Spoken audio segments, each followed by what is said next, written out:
In our modern world, a new kind of battle is being waged every single day. It does not use guns or bombs, but something far more subtle and in some ways more insidious: information.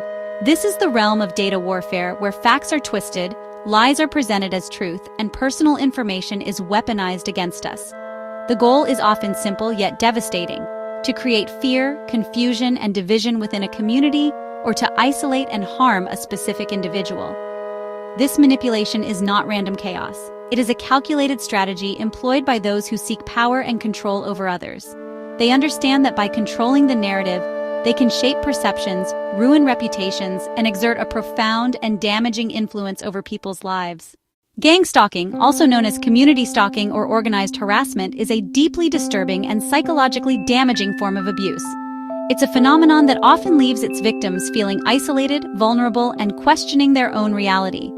The insidious nature of gang stalking makes it particularly difficult to identify and address, as it often operates in the shadows, leaving little to no physical evidence. It involves a group of people systematically targeting a single individual with coordinated acts of harassment, intimidation, and surveillance. These acts can range from subtle forms of psychological manipulation to more overt forms of harassment, such as spreading rumors, cyberstalking, or even physical intimidation. The goal is to create an environment of constant stress and fear for the targeted individual. Imagine not one stalker, but a network of them, all working together to make you feel as though you are constantly being watched, followed, and monitored. This constant sense of being scrutinized can lead to severe anxiety, paranoia, and a feeling of helplessness. The victim may start to withdraw from social interactions, fearing that anyone they encounter could be part of the stalking network. This is not the work of a single obsessed individual, but a collaborative effort to gaslight a person into questioning their own sanity. The coordinated nature of the harassment is designed to make the victim doubt their perceptions and memories, leading them to believe they are losing their mind. This can be a particularly devastating aspect of gang stalking, as it undermines the victim's sense of self and their ability to trust their own judgment. To understand why someone would orchestrate a campaign of group harassment, we must look into the psychology of narcissism. While not all perpetrators of gang stalking are narcissists, narcissistic traits are often a driving force behind this type of abuse. The need for control, the lack of empathy, and the desire for admiration all contribute to the creation of a hostile and manipulative environment. Narcissism is a personality trait characterized by an inflated sense of self-importance, a deep need for excessive attention and admiration, and a striking lack of empathy for others. Individuals with narcissistic traits often believe they are superior to others and are entitled to special treatment. They may exploit others to achieve their own goals and are often unwilling to acknowledge the needs or feelings of those around them. When they feel slighted or exposed, they can experience an intense rage and a powerful desire for revenge. This narcissistic rage can be triggered by even minor perceived offenses, and the response can be disproportionate to the situation. The desire for revenge is often fueled by a need to restore their sense of superiority and control. They are masterful at playing the victim, convincing a circle of friends, colleagues, or neighbors that the targeted individual has wronged them in some terrible way. By portraying themselves as the injured party, they can manipulate others into joining their campaign of harassment, effectively turning the community against the targeted individual. This manipulation is a key element of gang stalking and highlights the insidious nature of narcissistic abuse. Information warfare, a subtle yet powerful form of conflict, relies on a specific set of tools and tactics. These aren't bombs or bullets, but carefully crafted narratives and strategies designed to manipulate perception, influence behavior, and ultimately sow chaos within societies or targeted groups. It's a battle fought in the digital realm where truth becomes a casualty and the lines between reality and fabrication blur. The goal is to undermine trust, create division, and erode the foundations of informed decision-making. One of the oldest and most effective tactics in the arsenal of information warfare is rumor spreading, often manifesting as a carefully orchestrated smear campaign. This involves the deliberate dissemination of false or misleading information, targeting an individual, a group, or even an entire organization. The aim is to damage their reputation, undermine their credibility, and ultimately isolate them from their support networks. The line between the digital world and our physical reality is incredibly thin, almost imperceptible at times. Information, even when manipulated and disseminated online, can quickly spill over to cause tangible, real-world harm. What starts as a fabricated story on social media can quickly translate into real-life consequences, impacting relationships, careers, and even personal safety. The digital and physical realms are now inextricably linked, making us all vulnerable to the effects of information warfare. Neighbors who once smiled and waved, offering friendly greetings and a sense of community, now cross the street to avoid the targeted person. The warmth and familiarity are replaced by suspicion and avoidance, creating a chilling sense of isolation. This subtle but powerful form of social ostracization can have a devastating impact on the victim's sense of belonging and self-worth. Being the target of a sustained campaign of data warfare and relentless community harassment leaves deep and lasting psychological scars. The constant barrage of negativity, the feeling of being watched and judged, and the erosion of trust can lead to anxiety, depression, and even post-traumatic stress. The invisible wounds of information warfare can be just as debilitating as physical injuries. The primary impact of this type of warfare is the cultivation of a constant state of hypervigilance and anxiety. The victim becomes perpetually on guard, scanning their environment for potential threats, both online and offline.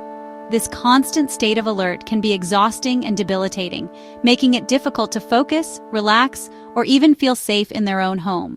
When the victim tries to explain what is happening, to articulate the subtle but pervasive nature of the attacks, they are often met with disbelief and skepticism.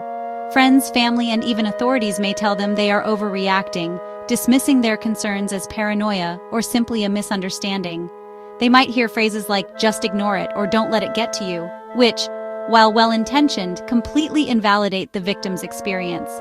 This invalidation from their support network is incredibly damaging, perhaps even more so than the initial attacks. It forces the victim into a state of profound isolation and self-doubt, questioning their own sanity and perception of reality. They may begin to internalize the negative messages, believing that they are somehow deserving of the abuse. This erosion of self-worth can have long-lasting consequences, making it difficult to trust others and rebuild their lives. In an environment saturated with manipulated information, where algorithms curate our realities and echo chambers reinforce biases, our most powerful defense is a well-honed sense of critical thinking. It's about developing the ability to discern fact from fiction, to question the narratives presented to us, and to understand the motivations behind the information we consume. This skill is not innate. It requires cultivation, practice, and a willingness to challenge our own assumptions. We can no longer afford to passively consume the information that comes our way, scrolling mindlessly through feeds without a second thought. Critical thinking means asking important questions. Who created this information? What is their agenda? Are there other perspectives to consider? What evidence supports these claims? Before sharing, liking, or even believing something, take a moment to pause and reflect. Verify the source, cross-reference with other reports, and consider the potential impact of spreading misinformation. While individual awareness is the first line of defense, the ultimate antidote to organized harassment, disinformation campaigns, and online manipulation is a strong, supportive, and informed community. We are social creatures, and our strength lies in our ability to connect, collaborate, and support one another. A community that values truth, empathy, and critical thinking can act as a powerful buffer against the negative effects of data warfare. Actively supporting a targeted individual is a courageous and vital act. When someone is being harassed or targeted online, they often feel isolated and alone. These small gestures, whether it's a kind word, a public defense, or simply reaching out to offer support, can break the cycle of isolation and remind the targeted individual that they are not alone. It sends a message that the community stands with them and will not tolerate such behavior. Community leaders, schools, and local organizations can host workshops on media literacy, digital citizenship, and the psychology of manipulation. These workshops can equip individuals with the tools and knowledge they need to navigate the digital landscape safely and responsibly. They can also foster a sense of community and shared responsibility for combating online harassment and disinformation. It means teaching our children about digital citizenship and the importance of kindness, both online and off. We must instill in them the values of empathy, respect, and responsible online behavior. This includes teaching them how to identify misinformation, how to protect their privacy, and how to treat others with kindness and respect, even when they disagree. However, powerlessness is a narrative, not a fact. It's a feeling that can be imposed upon us, but it's not an inherent truth. The truth is that we hold immense power to counteract these dark forces. We have the power to choose what we believe, what we share, and how we treat others online. We have the power to create positive change in our communities and in the world. By standing together, by sharpening our minds, and by opening our hearts, we can shine a light so bright that the shadows of manipulation have no place left to hide. When we are informed, connected, and compassionate, we become a force to be reckoned with. We can expose the lies, challenge the narratives, and create a more just and equitable world. We can and must build a world where our connections are used to uplift, not to tear down. A world where empathy and understanding prevail over hatred and division. A world where truth and justice are valued above all else. This is not a utopian dream. It's a goal that we can achieve if we work together. The fight against data warfare and stalking is, at its heart, a fight for our collective humanity. It's a fight for our right to think for ourselves, to connect with others authentically, and to live in a world free from fear and manipulation. It's a fight that we must all be a part of, because the future of our society depends on it.